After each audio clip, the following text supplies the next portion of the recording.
okay, you got firefighters doing gangster stuff, saving people. You got fire inspectors investigating the cause of different fires. And you got family. I don't know what else you want. Let's go back to 1991 and talk about a film called Backdraft. Let's do it.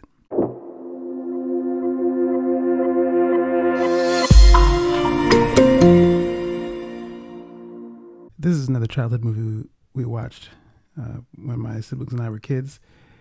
And it's one of the ones that gets quoted every now and again. I know even if we don't speak the quotes to each other, they're in my head every now and again. I'm constantly saying different quotes from a lot of movies, and Backdraft is one of those movies. There's a lot of stuff going on in this movie, and it's interesting to talk about it now after having rewatched Twisters. One of the patterns I'm recognizing is that Universal was one of the studios behind this movie as well, and I forgot Universal used to have a Backdraft attraction. Forgot about the Twister attraction, but it makes total sense. This idea that Universal has the stamp on monsters. The idea that tornadoes and twisters were kind of like the monster. And I think the same is true for fire in Backdraft. Fire is another character. And I think the way the film handles it, you believe it is another character. It's like one of the main threats in this movie. But for all of that aside, for me, yes, this movie is about firefighters,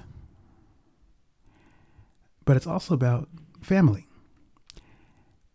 And for me, what this movie really comes down to is this shot right here, this sequence, this scene. Look at that. Anybody who has a brother knows this. You've had at least one moment in your life growing up like this. Well, depending on how close you are in age. My understanding, Brian and Stephen are about 5 years apart. And I think that's still within the range of when you can experience something like this. I'm one of three brothers. I'm the oldest of those three. And I've had this moment. So that's the heart of the movie, really. The core really is about the conflict that they're going through and how they reconcile. If they reconcile, the question of whether or not they will reconcile, you get the sense that they've had a challenging several years, and this is the story of them negotiating that. This is about Brian and Stephen McCaffrey, played by Billy Baldwin, and Kurt Russell, the great Kurt Russell, and they are living in the shadow in some ways of their father's legacy, Father McCaffrey, also played by Kurt Russell. And they're two firefighters trying to negotiate their dad's legacy, their own relationship, and how they operate within the field of firefighting as individuals. And it's a beautiful, really touching story. You've got fires being started. They're happening frequently. There are specific types of fires, though, hence the name Backdraft. They're backdrafts. And not only do you have to go and put these fires out, there's a mystery. Sort of the subplot is that you have a top investigator played by Robert De Niro, and he's trying to figure out what's causing these fires. Between the two plots, you have a really engaging story with a lot of good action and great moments of drama, and also great moments of intimacy.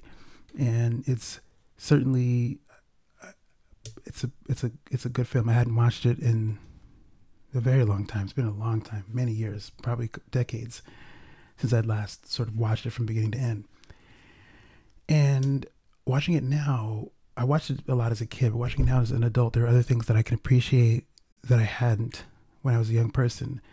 Like, I didn't really appreciate the investigation subplot as much as I do now. There's something really cool about, I think this movie really needed something like that, because there's only so many fires you can have them going to, saving people's lives and narrowly escaping, explosions and things like that. You can only do those so many times. You need a break. And it's however it worked out, it's kind of genius that it worked out the way it did, because you have this beautiful, almost procedural, investigative procedural that's going on. And then this leads us to Donald Sutherland. He's another plays a small role in this movie, but he's very effective. This came out around the time of Silence of the Lambs, which came out in the same year. And there's a lot of talk about how the two movies, at least in that way, with Donald Sutherland's inclusion, feeling similar. I don't think so, though. Sutherland plays a guy named Ronald, who is a pyromaniac. He's in love with fires, and he plays the role with such conviction. And he's an interesting character. You want to know more about this guy. I do. As an adult, I never really cared for him as a kid, but just didn't think about him beyond how odd he seemed and the idiosyncrasies he seemed to possess. But as an adult, there's an engaging story there that can be told with it. It happens to work with this particular story because the fires are not accidental; they're intentional, and we're trying to figure out what's going on with that. And it helps in this instance to have someone like Donald Sutherland's character, who understands fire in a intimate way, to help put the pieces together. And it's his presence is welcome. You also have people like Rebecca De Mornay and Jennifer Jason Leigh. Both of them bring a fair degree solid presence. I think more so De Mornay than Jennifer Jason Leigh, and this is unfortunately like the way her character was written. She doesn't really have a lot of. She doesn't feel like she has as much weight, which is a shame, because if she's really good in movies like Rush, or Single White Female. Jennifer Jason Leigh was she's serious business at this time, but also Rebecca De Mornay was very serious, and she shows it in this movie. She has quite a presence. Neither of them have large roles. They're pretty contained, and it's cool the way the journey is written with these two characters. I can appreciate, and but nevertheless, their presence is also welcome, and sound. It adds sound sort of threads and layers to a story that obviously is not about them, or it's not about their relationships to their respective men, but they do shed light on other aspects of Brian and Stephen respectively that we don't get when it's just the two of them on screen. I mentioned this movie is about family also, so not only just with Stephen and Brian as brothers, but also the Firehouse family. I had one of my dearest friends was a firefighter for 25 years, and for a long time she was the only woman on the force, and there was a lot of sort of discrimination and sexism or whatever it is on the force, and but there was this sense of camaraderie, and there was a familial thread that took place in the firehouse. They slept in the same, the quarters. They ate together. They did all these they had, you had to live like that if you're going through life threatening situations together. And she shared some powerful stories of her time on the force, and how she had this instinct, on the job where something was really about to go south, and how she was like this protector of her group, and how it oftentimes her instinct was correct. Like, you shouldn't go in at this time because the thing's going to blow up, or you shouldn't do this because this is going to happen. there was something, regardless of all the challenges that she might have gone through, there was a family sort of thread there. And that is clear in this movie too. I didn't know this when I was a kid, but I learned recently that the screenwriter for this movie was a firefighter. He was a former firefighter. And you feel the authenticity and the realness of what it is. Even though my understanding is that this movie still has a certain degree of Hollywood like fakeness about it. What's real about it is real. Like and what's real about sort of the portrayal of firemen is for real.